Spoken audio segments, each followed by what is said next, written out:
ಶಿಡ್ಲಘಟ್ಟ ಕೋಟೆ ಬಾಲಕಿಯರ ಹಿರಿಯ ಪ್ರಾಥಮಿಕ ಶಾಲೆಯ ಬಿಸಿಯೂಟ ಸಿಬ್ಬಂದಿ ಮುನಿಲಕ್ಷ್ಮಮ್ಮ ಎಂಬುವವರನ್ನು ನೀತಿ ನಿಯಮ ಮೀರಿ ಕೆಲಸದಿಂದ ತೆಗೆದಿರುವುದನ್ನು ವಿರೋಧಿಸಿ ರಾಜ್ಯ ಅಕ್ಷರ ದಾಸೋಹ ನೌಕರರ ಸಂಘದಿಂದ ಶಿಡ್ಲಘಟ್ಟದಲ್ಲಿ ಪ್ರತಿಭಟನೆ ನಡೆಸಲಾಯಿತು.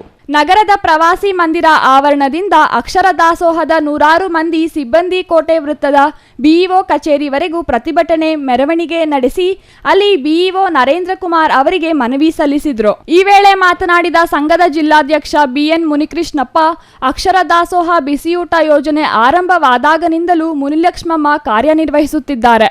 ನಗರದ ಕೋಟೆಯ ಬಾಲಕಿಯರ ಪ್ರಾಥಮಿಕ ಶಾಲೆಯಲ್ಲಿ ಅಡುಗೆಯವರಾಗಿ ಕಾರ್ಯನಿರ್ವಹಿಸುತ್ತಿದ್ದಾರೆ. ಈವರೆಗೂ ಏನೂ ಸಮಸ್ಯೆ ಇಲ್ಲದೆ ಅಲ್ಲಿ ವ್ಯವಸ್ಥಿತವಾಗಿ ಎಲ್ಲಾ ಚಟುವಟಿಕೆಗಳು ನಡೆಯುತ್ತಿತ್ತು. ಆದರೆ ಇತ್ತೀಚೆಗೆ ಇಲ್ಲಿಗೆ ಮುಖ್ಯ ಶಿಕ್ಷಕರಾಗಿ ಬಂದವರು ವಿನಾಕಾರಣ ಬಿಸಿಯೂಟ ಸಿಬ್ಬಂದಿಗೆ ಇಲ್ಲಸಲ್ಲದ ಸಣ್ಣಪುಟ್ಟ ಕಾರಣಗಳಿಗೂ ಕಿರುಕುಳ ನೀಡತೊಡಗಿದ್ದಾರೆ ಎಂದು ಆರೋಪಿಸಿದರು. ಅವರು ಹೇಳಿದಂತೆ ಕೇಳದಿದ್ದಕ್ಕೆ ಮುನಿಲಕ್ಷ್ಮಮ್ಮಳನ್ನು ಮುಖ್ಯ ಶಿಕ್ಷಕ ಹಾಗೂ ಎಸ್ಡಿಎಂಸಿ ಅಧ್ಯಕ್ಷರು ಸೇರಿಕೊಂಡು ಏಕಾಏಕಿ ಕೆಲಸದಿಂದ ತೆಗೆದುಹಾಕಿದ್ದಾರೆ. ಈ ಬಗ್ಗೆ ಪ್ರಶ್ನಿಸಿದರೆ ನನಗೆ ಅಧಿಕಾರ ಇದೆ, ಅದರಂತೆ ತೆಗೆದಿದ್ದೇನೆ ಎಂದು ದರ್ಪದಿಂದ ಮಾತನಾಡುತ್ತಾರೆ. ಅವರನ್ನು ಪ್ರಶ್ನಿಸಿದರೆ ಕೇಸು ಹಾಕುವ ಬೆದರಿಕೆ ಹಾಕುತ್ತಾರೆ ಎಂದು ದೂರಿದರು.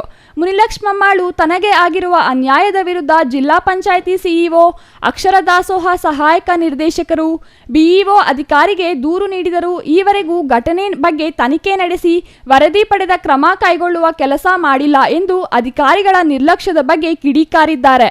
ಕೂಡಲೇ ಮುನಿಲಕ್ಷ್ಮಮ್ಮಳನ್ನು ನಿಯಮ ಮೀರಿ ಕೆಲಸದಿಂದ ತೆಗೆದುಹಾಕಿರುವ ಬಗ್ಗೆ ತನಿಖೆ ನಡೆಸಿ ವರದಿ ಪಡೆದು ಮುನಿಲಕ್ಷ್ಮಮ್ಮಳನ್ನು ಮತ್ತೆ ಅಲ್ಲಿಯೇ ನಿಯೋಜಿಸಬೇಕು. ಮುಖ್ಯ ಶಿಕ್ಷಕರ ವಿರುದ್ಧ ಕ್ರಮ ತೆಗೆದುಕೊಳ್ಳಬೇಕು. ಬೇರೆಲ್ಲ ಶಾಲೆಗಳಲ್ಲಿಯೂ ಬಿಸಿಯೂಟ ನೌಕರರಿಗೆ ರಕ್ಷಣೆ ಸಿಗಬೇಕು ಎಂದು ಮನವಿ ಮಾಡಿದರು. ಮನವಿ ಸ್ವೀಕರಿಸಿದ ಬಿಇಒ ನರೇಂದ್ರ ಕುಮಾರ್ ಮಾತನಾಡಿ, ಬಿಸಿಯೂಟ ನೌಕರರು ಅಕ್ಷರ ದಾಸೋಹ ಸಹಾಯಕ ನಿರ್ದೇಶಕರ ಹಿಡಿತಕ್ಕೆ ಬರಲಿದೆ. ಈ ಘಟನೆ ಕುರಿತು ಅವರಿಂದ ವರದಿಯನ್ನು ತರಿಸಿಕೊಳ್ಳುತ್ತೇನೆ.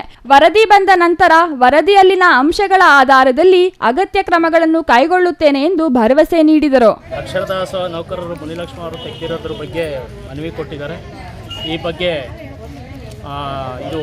ಅದ್ರ ಬಗ್ಗೆ ಅನುಮೋದನೆ ಕೊಡೋದು ಮತ್ತು ಇದು ತಾಲೂಕ್ ಪಂಚಾಯಿತಿ ಅಕ್ಷರ ದಾಸೋಹ ಸಹಾಯಕ ನಿರ್ದೇಶಕರಿಂದ ಬರ್ತದೆ, ಅವರಿಗೆ ಕಳಿಸಿ ಅವರಿಂದ ವರದಿ ಬಂದ ತಕ್ಷಣ ಅದ್ರ ಬಗ್ಗೆ ಕ್ರಮ ವಹಿಸ್ತಾರೆ. ಛಾಯಾ ರಮೇಶ್, ಸಿಟಿವಿ ನ್ಯೂಸ್, ಶಿಡ್ಲಘಟ್ಟ.